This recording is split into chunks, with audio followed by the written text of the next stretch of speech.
Hey all, what's going on? So it is November 19th, I think. I'm gonna adjust the settings on this here. There we go. And today we're gonna go scouting for some birds. Might sight in a rifle if we have some time. And then we're gonna head back up to Ithaca, meeting some buddies tomorrow. Go goose hunting up in there. And yeah, take you throughout the day. We're gonna scout for some birds. Might get a chance to sight in a rifle, like I said, and then pack the trailer up. Yesterday, my dad and I were lucky enough to each get a nice doe, so that was good. We got some meat in the freezer, and then later in the week we'll start the butchering process and whatnot. So stay tuned; should be a fun one. So, like I said, today we're scouting. It's pretty foggy out, so I don't think the geese are gonna fly till a little later. It's about 8:30 right now. So I think we're gonna go check a couple duck holes that I want to see if they're frozen or not. It's been like a weird temperature, like kind of low to mid 30s, and then sometimes at night it'll drop down in the 20s, but then sometimes during the day it gets up to the 40s. So gonna check a couple duck holes, see what the water's looking like, see if there's ducks there, or any good number of ducks anyway. And then we'll check a couple goose fields and see what we can find. So head to the duck holes first, because I more or less just want to check the water conditions, because I know there's going to be ducks there if the water is good, so stay tuned. Alrighty here, so we just got to the first spot I was going to check, and I don't know if you can see it. It is completely iced over right now, but it's very thin ice, and it's right next to the river, which is like a good flyway. And I just saw probably 3 or 4 dozen ducks flying down the river, looking hard into here, so might be worth trying to bust a hole open some morning, but it's tough to tell. I guess it depends on how cold it is. I mean, right now it's getting into the 40s, so it might open up on its own. But so I'll get some footage here with the other camera, because I can zoom in a little further, and then we'll head on over to the next spot. Earlier in the year, this spot was, the water was way higher. It was probably 2 feet higher, and there was a bunch of birds in here, but we just never got the chance to get out and hunt it when it was actually season. So there's still some standing corn and stuff like that, which is good. A lot of food and stuff for them. So head on over to the next spot.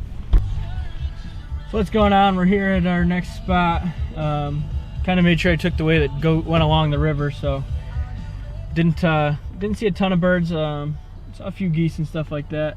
This is where the mouth of one of the creeks in Owego comes out to the river, and there's a few ducks. There's not a ton. There's a few mergansers here and there, which don't really care about them, but looks like there's a couple mallards and stuff back up the creek, so that's good.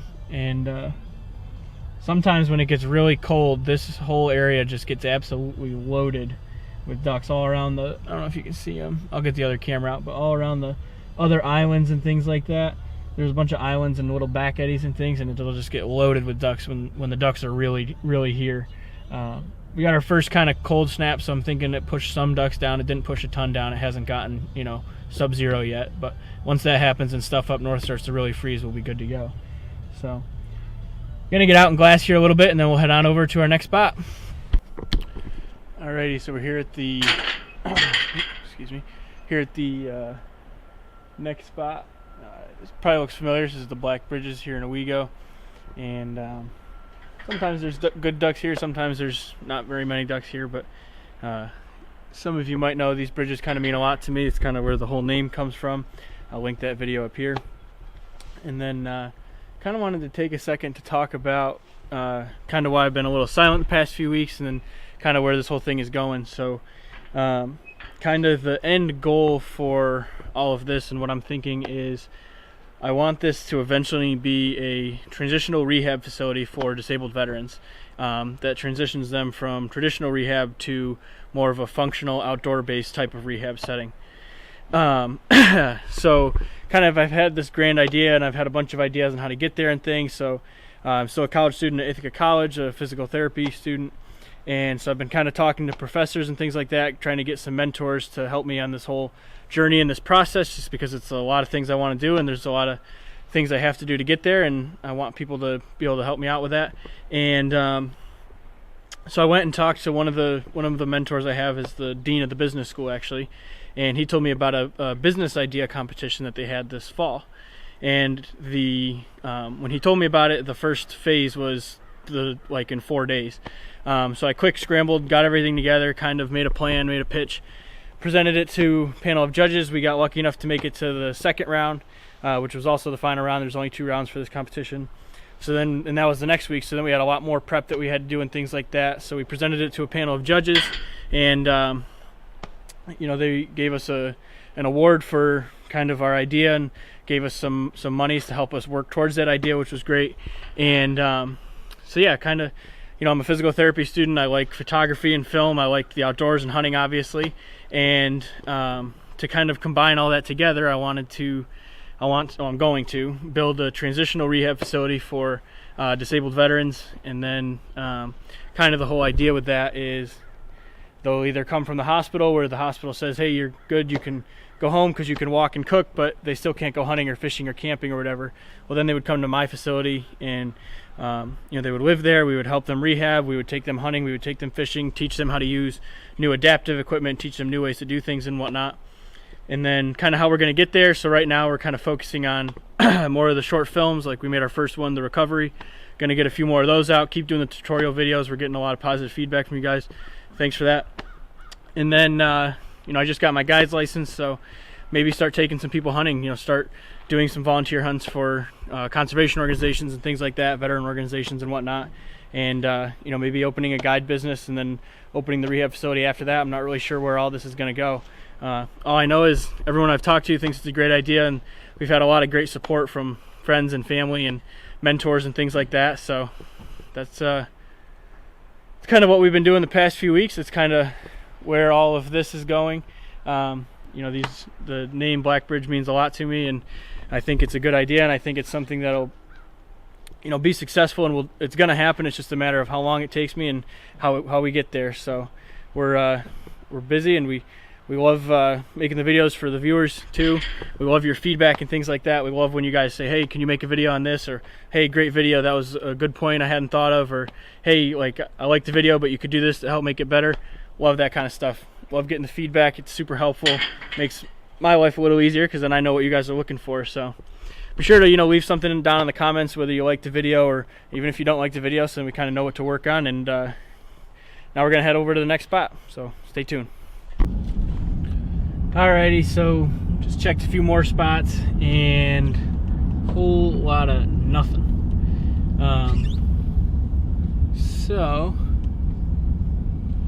Creek right here.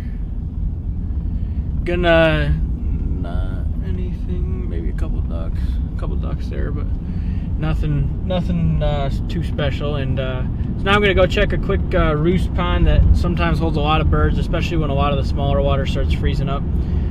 This particular body of water is pretty deep, so it stays open quite a while, which is nice. Just gonna check that out, then we're gonna head home, grab the trailer, and head up to Ithaca and do some scouting up there and see if we can't find something. One thing I kind of want to quick talk about is there's a few things you kind of definitely need when you're scouting. Good pair of binoculars, something to record what you find. So either I usually have a notebook in my truck constantly, and I'll write down what I saw, where I saw it, what the conditions were, where in the field they were, how many birds there was, and all that kind of stuff. So then I kind of have an idea of what the scenario is like. And then I personally like to use hunting apps. We use the Hunting Buddy mobile app, and that is, I use it to mark property lines, then I'll use it to mark where I see birds, or mark roost areas, mark the exact location in the field. Because if you set up on the wrong part of the field and the birds don't want to go there, they're not going to go there. It doesn't matter how much crap you put out or how good of a caller you are. If you're not exactly where they want to be and they're being sticklers about it, you're not going to get them in. So that's another helpful thing with hunting apps. And then like I said, we use the Hunting Buddy mobile app. It has a lot more features than a lot of the other apps, which is nice. So we have a lot of variability in what we can do. And then I always just keep the notebook in my truck in case my phone's dead, or then I just have a hard physical copy of something too. Coming up on a creek here. There's not usually a ton of birds here, but sometimes there's a few. Nothing.